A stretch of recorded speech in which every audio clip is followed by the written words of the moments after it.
শুভ সন্ধ্যা সুপ্রিয় দর্শক, অর্থ বাংলা প্রেজেন্ট সম্ভাবনার বাংলাদেশ অনুষ্ঠানে আপনাদের সবাইকে স্বাগত। আমি হাসান তারেক। একটি দেশের মেরুদণ্ড হলো তার ব্যাংকিং খাত। সাম্প্রতিক সময়ে দেশের ব্যাংকিং খাতে নানাবিধ খেলাপি ঋণের চাপ এবং তারল্য সংকট নিয়ে ব্যাপক আলোচনা হচ্ছে। কিন্তু এই চ্যালেঞ্জের মাঝেও কিছু প্রতিষ্ঠান দাঁড়ানোর স্বপ্ন দেখছে, তৈরি করছে নতুন সম্ভাবনা। আজকের পর্বে আমাদের আলোচনার মূল বিষয় ব্যাংকিং খাত।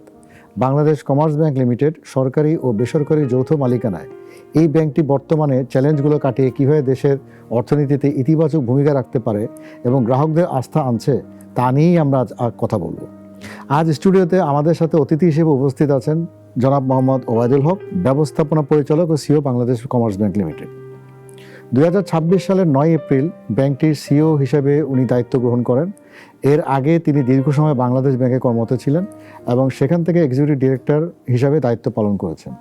3 দশকেরও বেশি সময় ধরে তিনি সেন্ট্রাল ব্যাংকিং লিডারশিপ এবং ব্যাংকিং খাতে ট্রেনিংয়ের সাথে যুক্ত ছিলেন। সুপ্রিয় দর্শক, আমাদের মাঝে আরও উপস্থিত আছেন বাংলাদেশ কমার্স ব্যাংক লিমিটেডের deputy managing director Mohammad Ziaul Karim. বর্তমান এমডি ও সিও মোহাম্মদ ওবায়দুল হক দায়িত্ব নেওয়ার পূর্বে জিয়াউল করিম ব্যাংকটির চলতি দায়িত্বে এমডি ও সিও হিসাবে সফলভাবে নেতৃত্ব দিয়েছিলেন। আপনাকে আমাদের অনুষ্ঠানে স্বাগত জানাচ্ছি। Thank you.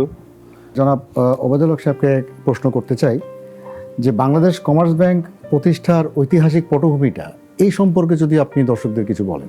ব্যাংক হওয়ার পূর্বেই একটি আর্থিক প্রতিষ্ঠান হিসাবে এদেশে কর্মরত ছিল। তখন এটির নাম ছিল BCI, Bangladesh commerce and investment. পরবর্তীতে এটিকে 97 সালে 12 নম্বর একটি বিলের মাধ্যমে এটিকে ব্যাংকে রূপান্তরিত করা হয়। তখন থেকেই এই বাংলাদেশ কমার্স ব্যাংক হিসাবে তার যাত্রা শুরু করে এবং এখনও তার যাত্রা অব্যাহত আছে এবং সফলতার সাথেই বাংলাদেশ কমার্স ব্যাংক ব্যাংকিং কার্যক্রম অব্যাহত রাখছে এবং ব্যাংকিং সেক্টর তথা অর্থনীতিতে ব্যাপক ভূমিকা রাখছে বলে আমি মনে করি। তো আপনার হাত ধরে বাংলাদেশ কমার্স ব্যাংক একটা নতুন যাত্রায় পা রাখছে। তো কেন্দ্রীয় ব্যাংকে আপনার দীর্ঘ 3 দশকের অভিজ্ঞতা আছে। তো এই অভিজ্ঞতার আলোকে আমরা জানতে চাচ্ছি যে কমার্স ব্যাংকের নতুন উচ্চতায় নিয়ে যেতে আপনার কোনো ফোকাস বা কী ধরনের রোডম্যাপ নিয়ে আপনি কাজ করছেন?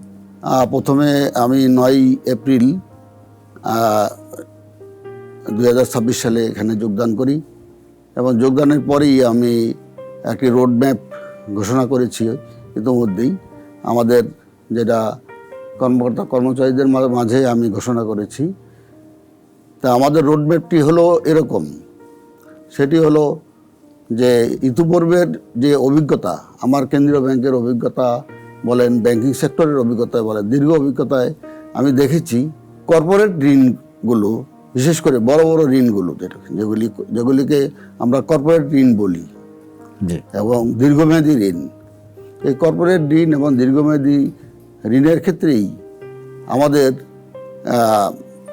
খেলাপির মাত্রাটা খুবই বেশি।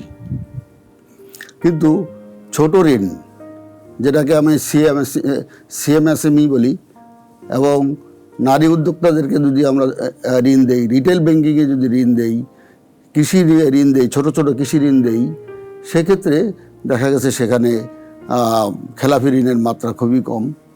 এই জন্যে আমি প্রথমেই আমরা রোডম্যাপ এভাবে ঘোষণা করেছি যে এই মুহূর্তে আমরা কোনো কর্পোরেট ঋণে যাব না বা দীর্ঘমেয়াদী প্রকল্প ঋণে যাব না, এবং কর্পোরেট ঋণের পরিবর্তে ক্ষুদ্র ঋণ, রিটেল ব্যাংকিং এবং নারী উদ্যোক্তা তথা তৃণমূল পর্যায়ের যারা ক্ষুদ্র ব্যবসায়ী আছে, ক্ষুদ্র উদ্যোক্তা আছে, তাদের মাঝে ঋণের কার্যক্রম পরিচালনা করব। এখন থেকে ধীরে ধীরে আমাদের অবস্থা যখন ভালো হবে তখনও মানে কর্পোরেট দীর্ঘমেয়াদী প্রকল্প ঋণে আমরা যাব না, হয়তো কর্পোরেট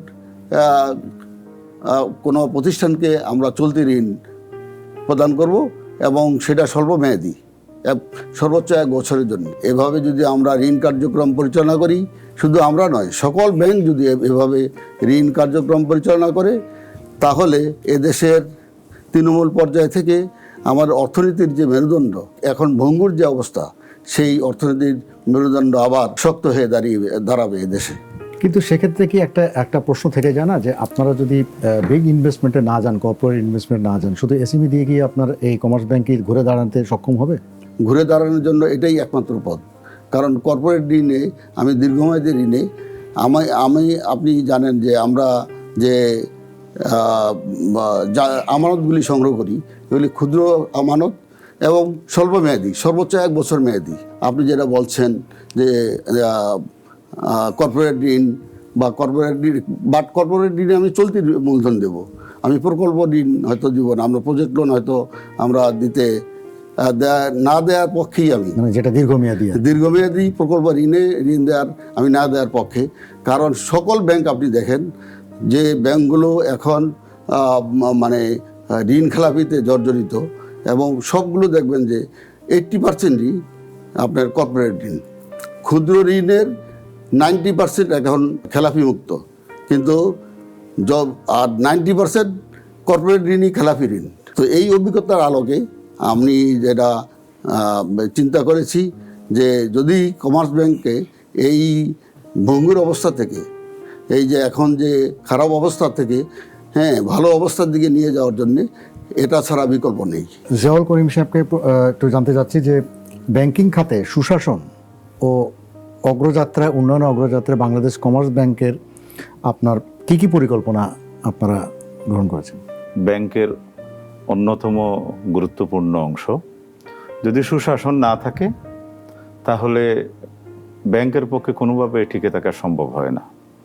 আপনারা জানেন প্রতিটি ব্যাংকে কিন্তু একটা ইন্টারনাল কন্ট্রোল সিস্টেম আছে, সেখানে পদে পদে নিয়ন্ত্রণ ব্যবস্থাটা কিন্তু কাজ করে। আমরা দেখেছি বিগত আমলে বেশ কিছুদিন আগে এই ব্যাংকের যে কর্পোরেট যে নিয়ন্ত্রণ ব্যবস্থা যেটা আছে, ইন্টারনাল কন্ট্রোল সিস্টেম যেটা আছে, সেটাকে ভেঙে ফেলা হয়েছে। ফলে যে সকল লোক ব্যাংকে নিয়ম এবং সুশাসন প্রতিষ্ঠা করতে চায় তাদেরকে হয়তোবা খাদের কিনারায় ঠেলে দেওয়া হয়েছে, এবং যারা এগুলোকে ভাঙতে চায় তাদেরকে কি সামনের সারিতে নিয়ে আসা হয়েছে। এটা খুবই দুঃখজনক। আমরা যেটা করেছি বাংলাদেশ কমার্স ব্যাংকে, ঋণ বিতরণের সময় কি সুশাসন নিশ্চিত করা, ভালো ঋণ আপনি সৃষ্টি করা, এবং ঋণ যাতে পুনরায় যেন ক্লাসিফাই না হয় অথবা ঋণ বিতরণে যেন কোনো জালিয়াতি না হয়, এটাকে নিয়ন্ত্রণ করা। বাংলাদেশ কমার্স ব্যাংকে আপনারা জেনে খুশি হবেন, বিগত 7 থেকে 8 বছরের ভিতরে আমরা নতুন যে ঋণগুলো দিয়েছি সেখানে কোনো ধরনের জালিয়াতির আশ্রয় অথবা এই জাতীয় কোনো অভিযোগ বাংলাদেশ কমার্স ব্যাংকের বিরুদ্ধে বাংলাদেশ ব্যাংকের audit team, external audit team, এরা কেউ অথবা আমাদের যে ইন্টারনাল যে অডিট টিম আছে, কোনো কর্তৃপক্ষ থেকে এই জাতীয় কোনো অভিযোগ এখনো আসে নাই। এটা একটা। দ্বিতীয় আরেকটা আমরা যে নতুন যে ঋণগুলো দিচ্ছি এখানে আমাদের খেলাপি ঋণের হার একেবারেই ন্যূনতম। এগুলো ইন্টারন্যাশনাল স্ট্যান্ডার্ড বললেও হবে, এটা 3% এরকম। বর্তমানে আমাদের খেলাপি ঋণের হার একটু উচ্চই আছে, কিন্তু সেগুলো আমাদের ইনহেরিটেড, আগের দেয়া ঋণগুলো আমাদের খেলাপি হয়ে গেছে। বিগত 8 বছর ধরে দেয়া কোনো ঋণ কিন্তু আমাদের নতুন করে তেমন খেলাপি হয়নি। ঋণ আদায় করা, যেগুলো ক্লাসিফাই হয়ে গেছে সেগুলো আপনাকে আদায় করতে হবে, এটাও কিন্তু সুশাসনের অন্তর্ভুক্ত। আমি যদি জোরদার না করি, আমার ইয়েটা ফলো আপ, মনিটরিং, রিকভারি এগুলো আমি যদি জোরদার না করি, এটা কোনোভাবেই মানুষ কিন্তু যার হাতে টাকা চলে গেছে একবার, সে যদি পীড়া না পায়, সে যদি কষ্ট না পায়, উনি কিন্তু আমার টাকা ফেরত দেন না। আমরা যতগুলো আমাদের খেলাপি গ্রাহক আছে, আমরা তাদের বিরুদ্ধে কিন্তু আইনগত যত ধরনের পদক্ষেপ আছে সেগুলো আমরা জোরদার করেছি। পাশাপাশি আমরা আবার আদায়ের পথও আমরা তাদের সাথে পারস্পরিক যে যোগাযোগ, এগুলো আমরা অব্যাহত রেখেছি।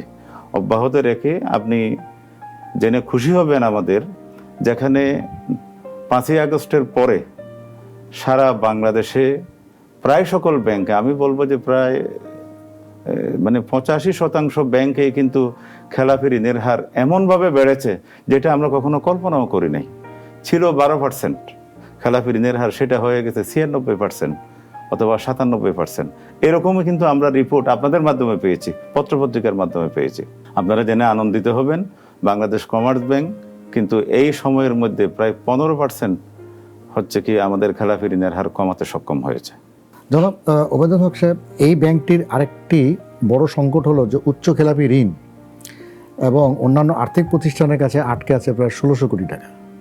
তো এই ঋণটা আদায়ের ব্যাপারে আইনি প্রশাসনিক যে প্রক্রিয়া, এই ব্যাপারে আপনাদের কি করণীয় বা কি করছেন?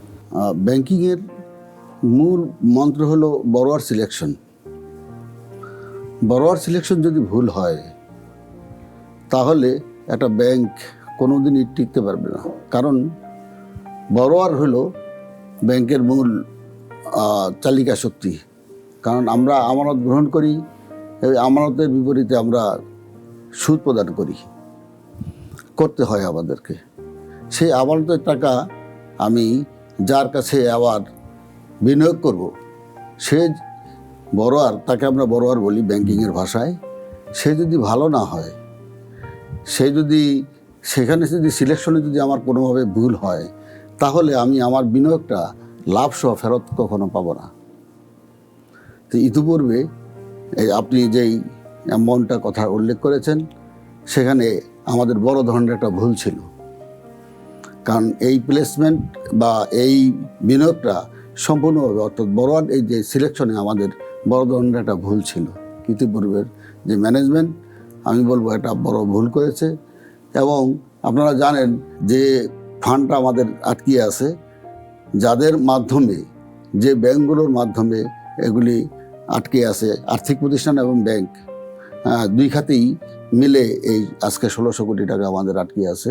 তো তখন যারা পরিচালনায় যারা ছিলেন, তাদেরকে এই মুহূর্তে আমরা আইনের কোনো আওতায় আনার কোনো সুযোগ নেই। বাংলাদেশ ব্যাংক থেকে আমাদেরকে চিঠি দিয়ে বলেছে যে এগুলো যেহেতু প্রাতিষ্ঠানিক একটা ঋণ বা প্রাতিষ্ঠানিক ওইখানে বিনিয়োগ ছিল, ওই প্রতিষ্ঠানগুলো বাংলাদেশ ব্যাংকের কিন্তু লাইসেন্সকৃত।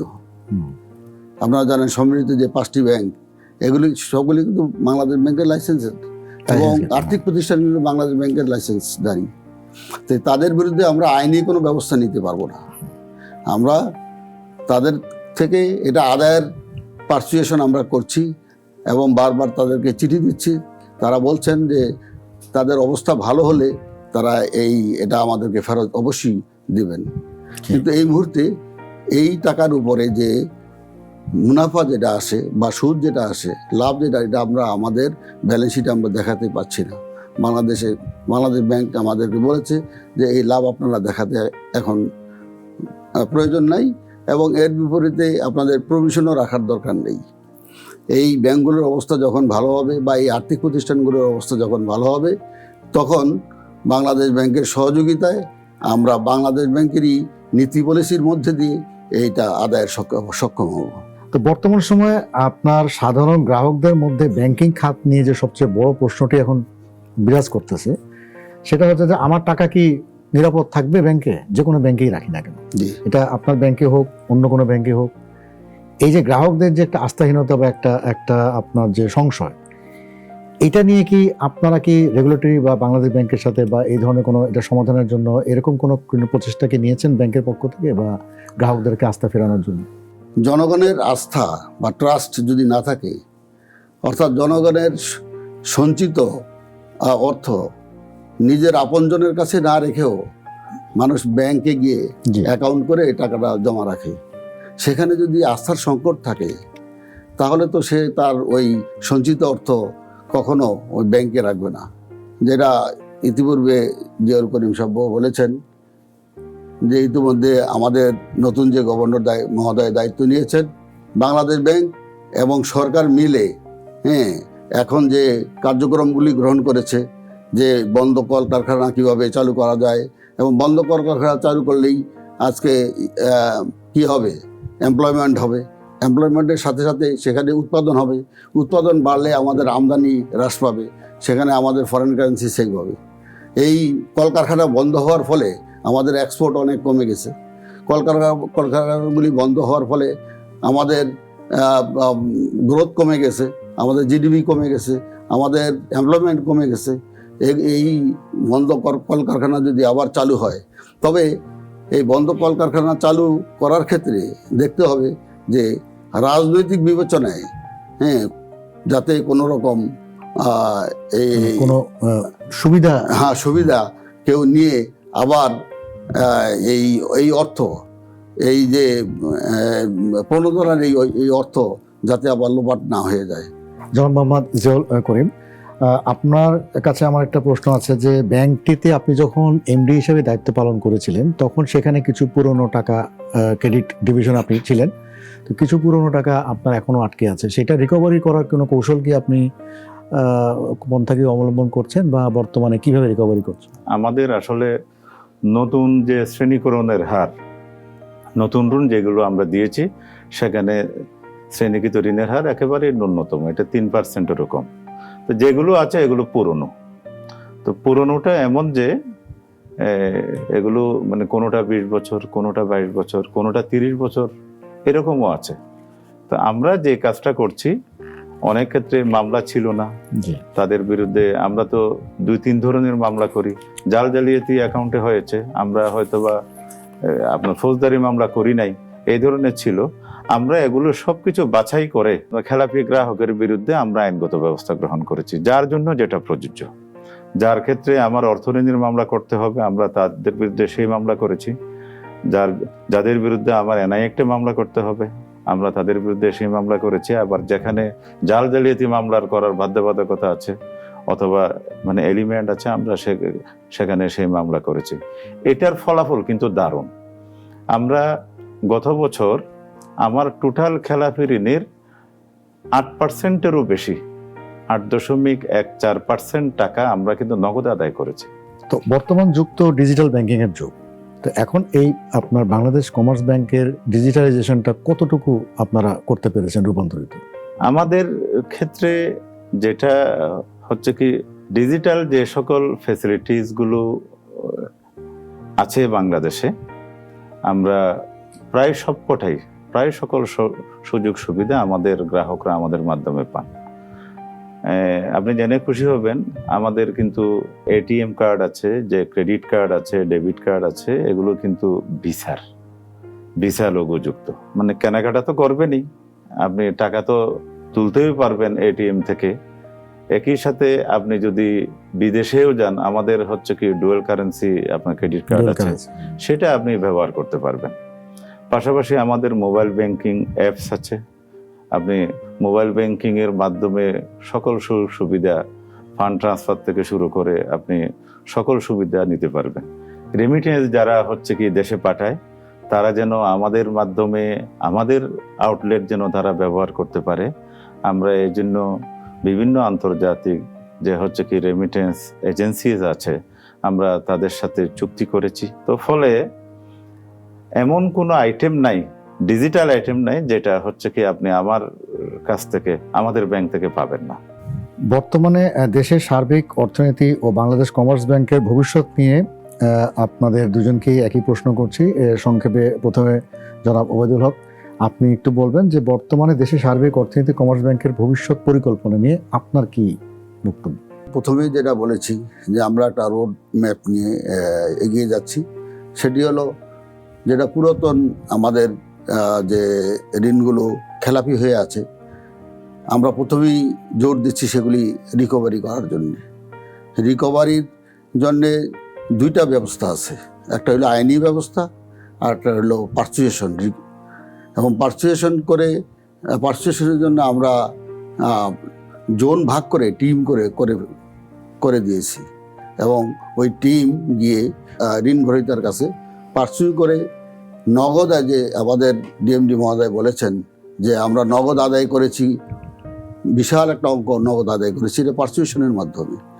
এবং পাশাপাশি এদের বিরুদ্ধে আইনি ব্যবস্থাও গ্রহণ করা হয়েছে। এনআই অ্যাক্টের মামলা হইতে শুরু করে, ফৌজদারি মামলা হইতে শুরু করে, মানে খেলাপি ঋণ আদায়ের জন্য যত রকম আইন এদেশে প্রচলিত আছে, সকল ধরনের আইনি ব্যবস্থা আমরা তাদের বিরুদ্ধে নিচ্ছি। এবং অনেকেই এখন, বিশেষ করে আমি যোগদানের পরে আমি দেখেছি যে অনেকেই সাড়া দিয়ে আমাদের কাছে আসছেন যে কিভাবে এই ঋণগুলো তারা রেগুলারাইজ করতে পারে, কিভাবে আমাদের সাথে একটা সমঝোতা করে তারা ঋণ প্রদানে তাদেরকে আমরা উৎসাহিত করতে পারছি। একটা হলো পার্সিয়েশন এবং আইনি ব্যবস্থা, দুটার মাধ্যমে। আরেকটা হলো যেটা বললাম আমি, যে ক্ষুদ্র ঋণ প্রদানের মাধ্যমে আমরা এগুলিকে ক্লোজ সুপারভিশনের আবার রাখতে হয়, কারণ এগুলি ম্যাক্সিমামই হলো আপনার জামানতবিহীন ঋণকে খুবই ক্লোজ মনিটরিংয়ের মধ্যে রাখতে হয়। এই ক্লোজ মনিটরিংয়ের জন্য আমরা আবার টিম করে দিয়েছি, এবং যাতে ওই ক্ষুদ্র ঋণগুলো আবার খেলাপি না হয়ে যায়। তাহলে তিনটা ব্যবস্থা, একটা হলো নতুন করে যে ঋণ দিচ্ছি আমরা ক্ষুদ্র ঋণ, সেগুলো যাতে আবার আমরা লাভ সহ ফেরত পেতে পারি, সেটার জন্য একটা ব্যবস্থা নেওয়া হয়েছে। আর পুরাতন যে ঋণগুলো আছে আদায়ের জন্য আমরা পার্সিয়েশন একটা টিম করেছি, পাশাপাশি আইনি ব্যবস্থা গ্রহণ করেছি। আইনের যত রকম ব্যবস্থা আছে সকল ব্যবস্থা নিয়েছি, এবং আমরা নিজেরাও একটার উপর থেকে নিচ পর্যন্ত আমাদের সকল কর্মকর্তা কর্মচারী এদেরকে আমরা সেভাবে সম্পৃক্ত করেছি যাতে এই কার্যক্রমগুলিতে তারা অংশগ্রহণ করে। আরেকদিকে হলো আমরা বিভিন্ন আমানতের অনেকগুলো আমরা প্রোডাক্ট আমাদের আছে। একটা হলো ডাবল স্কিম আমানতের স্কিম আছে, তারপর আমানতের যত স্কিম আছে সবগুলোই আছে। নতুন নতুন আমানতের অনেকগুলি স্কিম আমরা দিয়েছি। এর মাধ্যমে আমাদের আমানত দিন দিন বাড়ছে, বিভিন্ন কর্পোরেট আমানতও বাড়ছে এবং ক্ষুদ্র আমানত তো অবশ্যই বাড়ছে। তো একদিকে আমানত বাড়ছে, আরেকদিকে আমরা ক্ষুদ্র ঋণ দিচ্ছি, আরেকদিকে আমরা খেলাফি ঋণ আদায়ের যে ব্যবস্থা নিচ্ছি। এই সার্বিকভাবে আমরা এই কমার্স ব্যাংককে একটা পর্যায়ে নিয়ে যাওয়ার জন্য, একটা উন্নত পর্যায়ে নিয়ে যাওয়ার জন্য, আমরা খেলাফি মুক্ত হওয়ার জন্যে এবং একটা সুন্দর ব্যাংকিং এদেশে উপহার দেওয়ার জন্যে, এবং এই সুন্দর ব্যাংকিংয়ের মাধ্যমে এদেশের অর্থনীতিতে এবং জিডিপিতে অবদান রাখার জন্য আমরা কাজ করে যাচ্ছি। আমার নেতৃত্বে যে ম্যানেজমেন্ট আছেন, আমাদের সকলে মিলে আমরা যেভাবে এখন চেষ্টা করছি, ইনশাল্লাহ আমরা একটি জায়গায় পৌঁছতে পারবো ইনশাল্লাহ। জনাব জিয়াউল করিম, আপনার কাছে আমার শেষ প্রশ্ন একটা, সেটা হচ্ছে যে আপনি তরুণ উদ্যোক্তাদের আনার জন্য, আপনাদের ব্যাংকে কাজ করার জন্য, বা গ্রাহকদের, তরুণ উদ্যোক্তাদের আপনার উৎসাহিত করার জন্য আপনাদের কোনো কিছু কর্মসূচি আছে কিনা, যার সংক্ষেপে কিছু? জি, তরুণ তো জেনারেলি হচ্ছে কি আমাদের এসএমইতেই তারা থাকে, নারী উদ্যোক্তারা থাকে। আমাদের এসএমইতে হচ্ছে কি উইদাউট কোলাটারাল সিকিউরিটি যারা তরুণ উদ্যোক্তা, তাদের জন্য কিন্তু কোলাটারাল সিকিউরিটি ছাড়া ঋণের ব্যবস্থা আছে, নারী উদ্যোক্তাদের জন্য আছে। পাশাপাশি আমাদের, আপনারা জানেন, বাংলাদেশ ব্যাংক কর্তৃক আমাদেরকে কৃষি ঋণের একটা লক্ষ্যমাত্রা দিয়ে থাকে। সেই কৃষি ঋণের লক্ষ্যমাত্রা আমরা এই বছর, তার আগের বছর আমরা প্রতি বছরে এই লক্ষ্যমাত্রা আমরা অর্জন করেছি 100%। আর হচ্ছে যারা তরুণ উদ্যোক্তা, তাদের যদি কোলাটারাল সিকিউরিটি না থাকে, আমাদের যে ব্যাংকের যে কাঠামো আছে তার ভিতরে আমাদের কাছে আসার জন্য তাদের যে পুঁজি দরকার, ওয়ার্কিং ক্যাপিটাল দরকার, এগুলো আমাদের কাছে চাওয়ার জন্য আমরা আপনার মাধ্যমে তাদেরকে অনুরোধ জানাচ্ছি। আরেকটা বিষয় একটু বলি, আমাদের যে পরিচালনা পর্ষদ আছে, পরিচালনা পর্ষদের কিন্তু একটা লক্ষ্যমাত্রা আছে। আপনি যেহেতু লক্ষ্যমাত্রার প্রশ্ন করেছেন, আমাদের পরিচালনা পর্ষদ দেখতে চায় যে বাংলাদেশ কমার্স ব্যাংক এটা দেশের বেস্ট এসএমই ব্যাংক হবে। এটা আমাদের চেয়ারম্যান মহোদয় এবং আমাদের অন্যান্য ডিরেক্টরবৃন্দ তারা কিন্তু এটা পুনঃ আমাদেরকে স্মরণ করিয়ে দেন। 2, বাংলাদেশ ব্যাংক থেকে একটা লক্ষ্যমাত্রা আমাদেরকে দিয়েছে, আমাদের এমডি মহোদয় মিটিং করে এসছেন। সেটা হচ্ছে আমাদের ইমিডিয়েটলি আমাদের যে খেলাপি ঋণের হার, যেটা এখন 58, সেটাকে 50%-এর নিচে নামিয়ে আনা, অর্থাৎ ইমিডিয়েট লক্ষ্য এটা। তো আমরা খেলাপি ঋণের হার একেবারে ইমিডিয়েটলি 50%-এর নিচে কমিয়ে আনার জন্য আমরা কাজ করছি। তো আমরা আমাদের যে পরিচালনা পর্ষদ আছে তাদের প্রতিও কৃতজ্ঞতা জ্ঞাপন করছি, কারণ আমরা খেলাপি ঋণ কমার জন্য কিন্তু চূড়ান্ত অথরিটি আমাদের হচ্ছে পরিচালনা পর্ষদ, তাদের অনুমোদনের দরকার হয়। ওনারা খুবই সদয়। আমরা বাংলাদেশ ব্যাংকের নীতিমালার আলোকে এবং আমাদের আইনের আলোকে যে সকল প্রস্তাবনা, বিশেষ করে রিশিডিউল এবং ওয়ান টাইম এক্সিট অথবা আদায়ের যে সকল প্রস্তাবনা আমরা পরিচালনা পর্ষদে প্লেস করি, সেগুলো অলমোস্ট শতভাগ কিন্তু পাস হয়ে যায়। এটা একটা দারুণ বিষয়। জি, তো আমরা আশা করি আমাদের ব্যাংক এটা অদূর ভবিষ্যতে, আমি দূর বলবো না, অদূর ভবিষ্যতে একটা বেস্ট এসএমই ব্যাংক হবে। আমাদের এমডি মহোদয় কিন্তু বারে বারে বলেছেন আমরা এসএমইতেই আছি, আমরা জি। কৃষিতে আছি, কারণ এখানে কর্মসংস্থান বেশি হয় এবং খেলাপিঠা এখানে হচ্ছে কি হওয়ার ঝুঁকি কম। আর হলেও সেগুলো তো ক্ষুদ্র ক্ষুদ্র ঋণ, এগুলোকে অ্যাড্রেস করা যায়। বড় মানুষের কাছ থেকে কিন্তু টাকা আদায় করা কঠিন, আমরা সেই পথটা কিন্তু পরিহার করেছি। জি, ধন্যবাদ জনাব মোহাম্মদ জিয়াউল করিম এবং জনাব মোহাম্মদ ওবায়দুল হক সাহেব, আপনাদের সময় আমাদেরকে স্টুডিওতে দেওয়ার জন্য। ধন্যবাদ আপনাকে এবং নাগরিক টিভির সকল দর্শক শ্রোতাদেরকেও আমাদের বাংলাদেশ কমার্স ব্যাংকের পক্ষ থেকে এবং আমাদের পক্ষ থেকে ধন্যবাদ জানাচ্ছি, শুভেচ্ছা জানাচ্ছি। দর্শক, আমাদের আজকের এই অনুষ্ঠানের মধ্যে আমরা একটা জিনিস জানতে পারলাম যে সঠিক এবং কঠোর সুশাসন এবং আধুনিক প্রযুক্তির মেলবন্ধনে বাংলাদেশ কমার্স ব্যাংক লিমিটেড যেভাবে ঘুরে দাঁড়াচ্ছে তা সত্যি আমাদের আশাবাদী করছে। ব্যাংকিং খাতের এই ইতিবাচক পরিবর্তন দেশের অর্থনীতিকে সমৃদ্ধ করুক, এই প্রত্যাশা আজ এখানেই শেষ করছি। আগামী পর্বে নতুন কোনো বিষয় নিয়ে আবারও দেখা হবে অর্থ বাংলা প্রেজেন্ট সম্ভাবনার বাংলাদেশ অনুষ্ঠানে। ততক্ষণ পর্যন্ত আপনারা ভালো থাকুন, সুস্থ থাকুন এবং নাগরিক টিভির সাথেই থাকুন। ধন্যবাদ।